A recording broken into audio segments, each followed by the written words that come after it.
ስፈልግ ሰውነቴ እየቀነሰ መጣ። እኔ ህመሜን ለሰው ማሳየት አልፈልግም፣ ሰው እንዲያቅብኝ አልፈልግም። አንዳንድ ጊዜ ደግሞ ስጋ ያሳያል። ትልቁ ችግር እሱ ነው።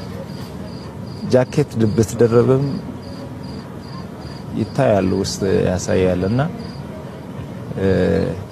ጸልዩልኝ። እኔ የኢትዮጵያ ህዝብ አንድ የሚማጸነው አንድ ለኢትዮጵያ ህዝብ መናገር የሚፈልገው ከእግዚአብሔር በታች በእናንተ ጸሎት፣ በእናንተ እንባ፣ በእናንተ ምርቃት ነው እስከዚህ ያለሁትና አሁንም እግዚአብሔር በዛ መንገድ ያቆመኛል። እንደሰማችሁት እንዳያችሁት እንግዲህ ማስተር አብነት አሞኛል፣ ሰውነት ያልጓል፣ በጃኬት ብሸፍነው በብርድ ልብስ ብሸፍነውም ሰውነት ያስታውቃል ብሏል ማለት ነውና ህመሜን እኔ ለማንም መናገር አልፈልግም፣ እኔን ማንም እንዲያውቅብኝም አልፈልግም ነበረ። ግን እኔ ባልልም በቃ ሰውነቴ ያስታውቃል፣ ሰውነቴ ማሳየቱ አይቀርም እና እኔ በጣም አሞኛል ሲል እንግዲህ ቀጠን ያለ መልእክቱን አስተላልፎልናል ማለት ነው። በጣም በሚያሳዝንና ልብን በሚነካ ሁኔታ እንግዲህ ታሞ ሆስፒታል ገብቷል ማለት ነው። በጣም ያሳዝናል። አንዳንድ ጊዜ ደጋግ ሰዎች ህመማቸውን ለሰው አይናገሩም፣ ህመማቸውን ለሰው አያሳዩም እና እንደዚህ በቃ ለሰው ስለማይናገሩ ለሰው ስለማያሳዩ ባልታሰበ መንገድ እንድናጣቸው ለመሆን ያበቃል ማለት ነው። እና አንዳንድ ጊዜ ሰው አፍ አውጥቶ ህመሙን ካልተናገረ ደግነቱ ይሄ ህመሙ አይታወቅለትም እና ከሞተ በኋላ ነው አይ ገሌ አይ እንደዚህ ነበረ እኮ እንደዚህ ነበረ የሚባልለት፣ እንዲህ ነበር ጥሩ ነበረ ምናምን ይባልለታልና ማስተር አብነት እንግዲህ ማንኛችንም እንደምናውቀው በጣም ጥሩ ለሰው ሀሳቢ ለሰዎች የሚኖር በጣም ጎበዝ ጀግና ነው እና አንዳንድ ደግ ነገሮችን ስናደርግ ብቻ አይደለም ስንወድቅም ያነሰው ለምን ማለት አለብን እና እንግዲህ እርዳታችሁን እፈልጋለሁ ብሎ ሚዲያ ላይ ወጥቷል። በጣም በሚያሳዝን ሁኔታ በሽታው ምን እንደሆነ አልታወቀለትም። እውነት ለመናገር በጣም ነው ያሳዘነኝ። ሰላም ውድና የተከበራችሁ የኤልሲ ቤተሰቦቼ እንዴት ናችሁ? ደህና ናችሁ? ላይክ እና ሼር ሰብስክራይብ ያደረጋችሁ ቤተሰብ ሁኑኝ። እንግዲህ ዛሬ ይዤላችሁ የመጣሁት ስለ ማስተር አብነት ነው ማለት ነው። ማስተር አብነት እንግዲህ መግቢያው ላይ እንደሰማችሁ በጣም ልብን በሚነካና በሚያሳዝን ሁኔታ ድረሱልኝ ብሎ የድረሱልኝ ጥሪ አቅርቧልና እሱም እንግዲህ የሚሆነው ምንድነው ታምሜ ያለሁ እኔ ህመሜን ማንም እንዲያሰማኝም እንዲያይብኝ አልፈልግም ነበረ። ማንም ደግሞ እንዲልብኝ አልፈልግም። ግን እኔ አሁን ላይ ደክሞኛል አብቅቻለሁና የእርዳታችሁን እሻለሁ ብሎናል ማለት ነው። በጣም ነው የሚያሳዝነው፣ በእውነት በጣም ነው ልቤን የሰበረው። እኔ እንደዚህ ሰው እንጃ ከባድ ነው። ብቻ አንዳንድ ጊዜ በጣም አሳዝኖኛል፣ ልቤንም ሰብሮታል ማለት ነው። እንግዲህ ብዙ ነገሮችን ሲያደርግ እርዳታችሁን ሲሰጥ ሰዎችን ሲረዳ ለራሱ አንድ ቀን ለቤተሰቦቹ ትሪት ሲያደርግ ወይም ደግሞ ቤተሰቦቹን ሲያግዝ አይተነው አናውቅምና ሁልጊዜ የምናውቀው ምስኪኖች እንደረዳ የተቸገሩትን እስከሚሰጥ እንግዲህ በሰሜንም በደቡብም በምዕራብም አማራ፣ ኦሮሞ፣ ትግሬ ሳይለይ እንግዲህ ሁሉንም ነገር ነው ሲረዳ የነበረው። ለመናገር ለነፍሱ ነው የኖረው። ግን አሁን ግን የኢትዮጵያ ሕዝብ እርዳታችሁን እሻለሁ ነው ያለው። ጸሎት አድርጉልኝ ማለት በቃ በገንዘብም ቢሆን እንድትረዱኝ እፈልጋለሁ ነው። እንግዲህ እሱ መታከም እስካለበት ጥግ ድረስ ሂዶ እንዲታከም በጣም በኢትዮጵያ ውስጥ ደግነት አለ እንዲባል ምክንያቱን የያዘው እሱ እስከሆነ ድረስ እውነት ለመናገር ልንደርስለት ይገባል፣ ልናየው ይገባል፣ ልንደርስለት ይገባል። በጣም በሚገባና በሚገባ ነገር ማለት ነው። በጣም አሳዝኖኛል። በጣም ልቤን ነክቶታል። በጣም ከምነግራችሁ በላይ ነው እኔ የተሰማኝ እሱን ሳየውና በተቻለን መጠን ልንረዳው፣ በተቻለን መጠን ልናግዘው፣ በተቻለን መጠን አይዞ ወንድማችን ልንለው ይገባል ብዬ አስባለሁ። በጣም ነው እኔ እንጃ ሆዴን ነው የበላውና እንድናግዘው እንድንረዳው እጃችሁን ዘርጉልኝ ብሎናልና እንግዲህ በተቻለን መጠን አሁንም ኢትዮጵያውያን ደግ ሲያረግ ብቻ አይደለም ወይም ደግሞ ሲሰጥ ብቻ አይደለም ያንን ሰው ሃይ ማለት ያለብን። እውነት ለመናገር ለማስተር አብነት በጣም ብዙ አሉ፣ ዶክተር አብይ አሉ፣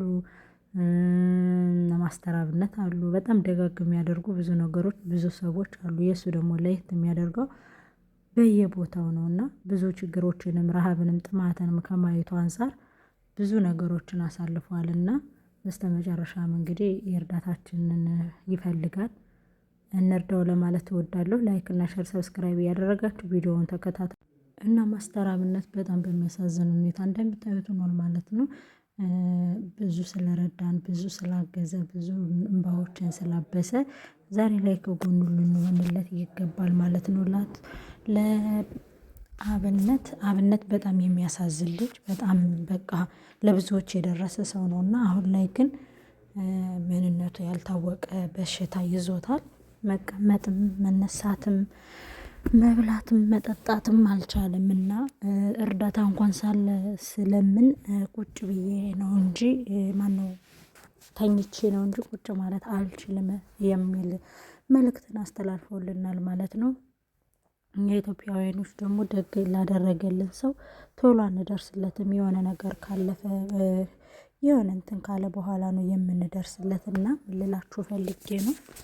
የእርዳታ ጥሪ ያስፈልገዋል። ጸሎት አድርጉልኛል እንጂ ገንዘብም ኬሱ እንደሌለው እየረዳ ለሁሉም እንደጨረሰ አሳውቆናልና ሁላችንንም ኢትዮጵያውያን ሁላችንም ነገ ዛሬ ሳንል ልጁን ብናግዘውና ብንረዳው አይዞህ ከጎንህ ነን ብንለው ወደ ውጭ ሄዶ የመታከም እድሉ ሰፊ ስለሆነ ማለት ነው። ሰውነቴን ይጨርሰኛል፣ ምንድነው የጎደለ ችግርህ ምንድነው ተብሎ እንኳን ሲጠየቅ እኔ የጎደለኝ ጤና ነው፣ ሰው ሞልቶኛል፣ ተርፎኛል፣ ሁሉ ነገር አለኝ እግዚአብሔር ይመስገን፣ የጎደለኝ ግን ጤና ነው ብሏልና ከጤና የበለጠ በጣም ከባድ ነገር የለም። ለሁላችንንም ጤናችንን ይስጠን። በእውነት እንደ ጤና አሳሳቢ ጉዳይ የለም። እንደ ጤና ደግሞ ልብ ሰባሪ የለም እና ሁላችንንም ጤናችንን እንዲሰጠን እግዚአብሔር ቅዱስ ፈቃዱ ይሆንልን። እሱንም እንግዲህ ሁላችንም በጸሎት እንድናስበው የእርዳታውን ጥሪ አቅርቦልናል ማለት ነው። በጣም በሚያሳዝን ሁኔታ እና በሚከፋ ሁኔታ እንግዲህ እንደምታዩት ያብቅቷል ልጁ ማለት ነው። በጣም ነው የሚያሳዝን ሆነ ለመናገር እኔ እንደዚህ ይሆናል ብዬ አልጠበቅኩትም። ጌታ እኔ የእውነት ማለት ነው። ግን እሱ ግን በጣም ካፍቶት አሳዝኖት እያዘነ ነው የነገረንና ሁላችንም ልንደርስለት ይገባል ማለት ነው። ብዙ ኢትዮጵያውያኖች ብዙ ደግ ነገር አድርገዋል፣ ብዙ መልካም ነገር አድርገዋል። ብዙ በጣም ብዙ በሚገርም ብዙ በሚባል ነገር ብዙ ነገር አሳልፈዋል። ግን የእሱ ደግሞ በጣም ስለሚያሳዝን ሁላችንም አይዞህ ወንድማችን ከጎንህ ነን ልንለው ይገባል። ብዙ እርዳታዎችን አድርጓል። ብዙ ደግሞ ለኢትዮጵያንም አስጠርቷል። ኢትዮጵያንንም አስጠርቷል። በሞተር ሳይክል ጨዋታ በውጭ ዓለምም ሄዶ ተወዳድሮ መጥቶ ሀገራችንን አስጠርቶልናልና አሁንም ደግሞ እሱ እግዚአብሔር ሁሉን ያደርጋል ይላልና በእግዚአብሔር ታምኗል። እውነት እግዚአብሔር እንግዲህ የሚያምነው አምላክ ይድረስለት። ማንኛችንም ኢትዮጵያዊ ተረባርበን አይዞህ ልንለው ይገባል የሚል ሀሳብ አለኝ። እናንተ ማሰብ አስተያየት ካላችሁ በኮሜንት አሳውቁኝ። እውነት ለመናገር ለማስተራብነት ይሄ ይገባዋል ብዬ አላስብም። አንዳንድ ደግ ሰዎች አይቆዩም ማለት ጤንነታቸውም የሆነ ነገራቸውም ቶሎ ነው የሚተናኮላቸው ሰይጣንና እኔ ከዚህ በፊት ሲያለቅስ ኢንተርቪው ሲደረግ ሰምቼ አውቃለሁና ኢንተርቪው ሲደረግ ምንድነው የገጠመው? ወደ አዲስ አበባ ወደ ሀገሩ ሊሄድ ብር ያጣና አንገቱ ላይ የነበረችውን ወርቅ ሽጦ ምንም አይነት ምግብ ሳይበላ እስከ ቡታጅራ ሄዶ ቡታጅራም ደግሞ ምግብ ሊበሉ ሲገቡ እሱ ምግብ እንዳልበላና ያቺ ራብ ከውስጡ ገብታ እኔ ቤተሰቦች ጋር እስክደርስ ድረስ ምግብ ያልበላው ሰው እነሱ ግን ምን ያህል ባይኖራቸው ምን ያህል ይርባቸዋል የምትለዋ ያቺ ስስልቡ ናት እንግዲህ እዚህ ደረጃ እንዲደርስ ያደረገውና በቲክቶክም እየሰራ በምንም እያለ እንግዲህ ህዝቦችን እየረዳ ነው። የደሃ አባት ነው። እኔ በጣም ነው የሚያሳዝነኝ። በጣም ነው የማመሰግነው። አሁን እኔ ለሚደርስላቸው ሰዎች ራብንም ያው እናውቀዋለንና አሁንም እንደው እግዚአብሔር ጨርሶ ይማረህ ለማለት እኔ እወዳለሁ። እናንተም ደግሞ እግዚአብሔር ጨርሶ እንዲምሮ በምታውቁት በምታምኑት ለሀሳብ አስተያየታችሁን በምታምኑት እምነትም ጸሎት አድርጉለት። የምትችሉ ካላችሁ ደግሞ እንግዲህ የጉርሻ ላይ አካውንቱ ተለቆላችኋል። እዛ ጋር ገብታችሁ አካውንቱንም እንትን አድርጉለት ማለት ነው። የምትችሉትን እርዱት። ወደ ውጭ ድረስ ስለሚታከም የ3 ልጆች አባት ነው። አንዲት ሴት ልጅና 2 መንታ ልጆች አሉት። ስለዚህ የ3 ልጆች አባት ነው። ለእነሱም እንዲቆይላቸው አይዞህ ወንድማችን በርታ ልንለው ይገባል ብዬ አስባለሁኝ። እንግዲህ ቪዲዮ ተደጋጋሚ እንዳይሆንባችሁ አጠር አድርጌ ነው ቪዲዮ የሰራሁላችሁና በተቻላችሁ መጠን ለማስተራብነት እንድንድረስልህ ለማለት እወዳለሁኝ። ማስተራብነት ወንድማችን እግዚአብሔር ጨርሶ ይማርህ፣ ጤናህን ይመልስልህ፣ የልጆች አባት ያደርግህ።